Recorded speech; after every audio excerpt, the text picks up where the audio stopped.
आज जिस कहानी की हम बात करने वाले हैं उसका नाम है समय का खेल।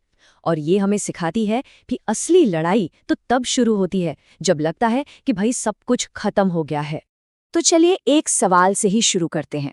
सोचिए जरा, जब किसी की पूरी दुनिया एक पल में उजड़ जाए, सब कुछ छिन जाए, तो वो वापसी कैसे करता है? कैसे होती है एक नई शुरुआत? आज की कहानी एक ऐसे ही परिवार की है जिसे ना किस्मत ने बार बार इसी मुश्किल सवाल के सामने लाकर खड़ा कर दिया। चलिए इस सफर में थोड़ा और अंदर चलते हैं। तो कहानी शुरू होती है बहुत ही मुश्किल हालात से। हम मिलते हैं एक ऐसे परिवार से जो पहले से ही आप कह सकते हैं जिंदा रहने की जद्दोजहद कर रहा था। ये है हरिया, उनका छोटा भाई लालू और उनकी माँ गंगा देवी। पिता के गुजर जाने के बाद इनकी पूरी दुनिया एक छोटी सी चाय की दुकान के इर्द गिर्द घूमती थी। बस वही एक सहारा था, रोजी रोटी का जरिया। और फिर एक दिन इनकी छोटी सी दुनिया में तूफान बनकर आया गांव का जमींदार। उसने एक पुराने कर्ज का बहाना बनाकर उन्हें सीधी सीधी क्रूर धमकी दे डाली। एक ऐसी धमकी जिसने मानो उनके पैरों तले से जमीन ही खींच ली हो। और वो सिर्फ धमकी नहीं थी, जमींदार के आदमियों ने उनकी छोटी सी दुकान को तहस नहस कर दिया, सारा सामान फेंक दिया, सब कुछ उजाड़ दिया। और एक ही झटके में उनके जीने का जो एकमात्र सहारा था वो भी उनसे छिन गया। लेकिन ये परिवार हार मानने वालों में से था ही नहीं। उन्होंने तय किया कि वो वापसी करेंगे। और बस यहीं से शुरू हुई उनकी पहली और बहुत बड़ी परीक्षा। ऐसे मुश्किल समय में माँ गंगा देवी की हिम्मत ही थी जिसने परिवार को टूटने से बचाया। उनके कहे शब्द, कोशिश करने वालों की कभी हार नहीं होती, हरिया और लालू के लिए एक नई उम्मीद की किरण बनकर आए। और उनकी कुर्बानी देखिए। खेती शुरू करने के लिए पैसे कहाँ से आते? तो माँ ने अपना मंगलसूत्र गिरवी रख दिया, जो उनके पिता की आखिरी निशानी थी। ये एक ऐसा दांव था जिसमें एक तरफ पूरी हताशा थी और दूसरी तरफ एक छोटी सी उम्मीद।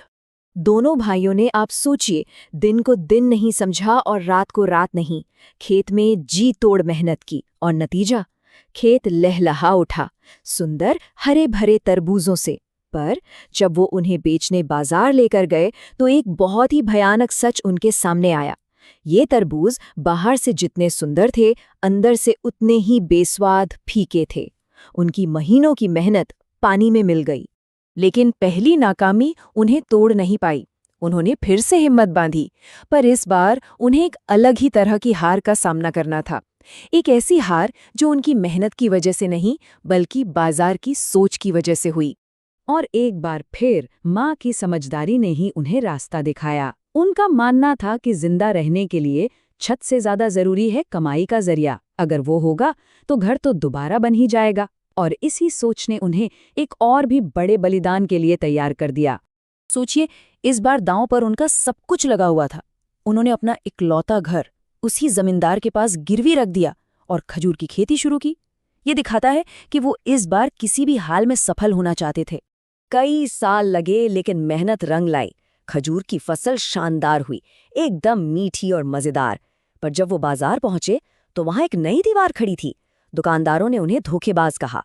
पिछले तरबूजों की वजह से उनकी साख इतनी खराब हो चुकी थी कि किसी ने उनके खजूर चखने तक की जहमत नहीं उठाई। इस बार प्रोडक्ट परफेक्ट था, पर बाजार का भरोसा जीरो। और अब कहानी एक ऐसे मोड़ पर आती है जहां सब कुछ बदलने वाला था। परिवार ने इस बार हार मानने के बजाय अपनी पूरी की पूरी स्ट्रैटेजी ही बदल दी। तो अब सिचुएशन क्या थी? एक बेहतरीन प्रोडक्ट है, पर उसे कोई खरीदने को तैयार नहीं है। क्या किया जाए? जब मेहनत सही हो पर मार्केट गलत, तो रास्ता कैसे निकलेगा? और यहीं माँ का एक बहुत ही सरल लेकिन जीनियस आइडिया काम आया। उन्होंने कहा, हम इन खजूरों की बर्फी बनाएंगे। मतलब, अगर लोग खजूर नहीं खरीद रहे तो खजूर से कुछ ऐसा बना दो जिससे वो मना ही ना कर पाए। और ये सिर्फ एक आइडिया नहीं था, ये अपने आप में एक पूरी बिजनेस स्ट्रैटेजी थी। देखिए, उन्होंने सिर्फ प्रोडक्ट नहीं बदला, उन्होंने अपना मार्केट बदला, सीधे गांव वालों को बेचा।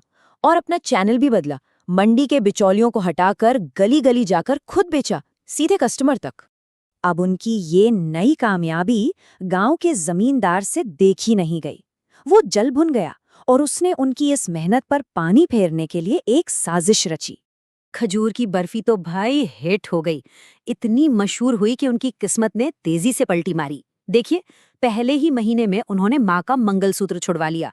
तीसरे महीने तक शहर के एक बड़े व्यापारी से ऑर्डर मिल गया और छठे महीने में उन्होंने अपना घर भी वापस पा लिया। लेकिन उनकी ये तरक्की जमींदार के गले नहीं उतर रही थी। उसने अपने आदमियों को हुक्म दिया कि रात में जाकर उनके सारे खजूर चुरा लें। पर कहते हैं ना, किस्मत भी बहादुरों का साथ देती है। मंडी के एक दुकानदार चंपक ने ये प्लान सुन लिया और वो सीधा हरिया के पास पहुंचा उसे चेतावनी देने। अब हरिया चाहता तो लड़ाई झगड़ा कर सकता था, पर उसने हिंसा का जवाब हिंसा से नहीं बल्कि दिमाग से दिया। उसने एक चतुर योजना बनाई। खजूर के पेड़ों पर उसने एक ऐसी जड़ी बूटी लगा दी जिससे तेज खुजली होती है। नतीजा, जब जमींदार के आदमी चोरी करने आए तो खुजली से उनका ऐसा बुरा हाल हुआ कि उन्हें वहां से दुम दबाकर भागना पड़ा। और इस तरह परिवार की हिम्मत, उनका जुझारूपन और सही समय पर दिखाई गई चतुराई ने उन्हें न सिर्फ वो सब कुछ वापस दिलाया जो उन्होंने खोया था, बल्कि उससे कई ज्यादा सम्मान और सफलता भी दिलाई।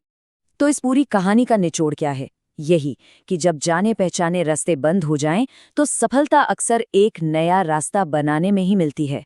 तो सोचने वाली बात यह है कि जब किसी के सामने कोई बड़ी रुकावट आती है, तो उसे दीवार तोड़ने में अपनी सारी ताकत लगा देनी चाहिए या फिर एक नया दरवाजा बनाने के बारे में सोचना चाहिए।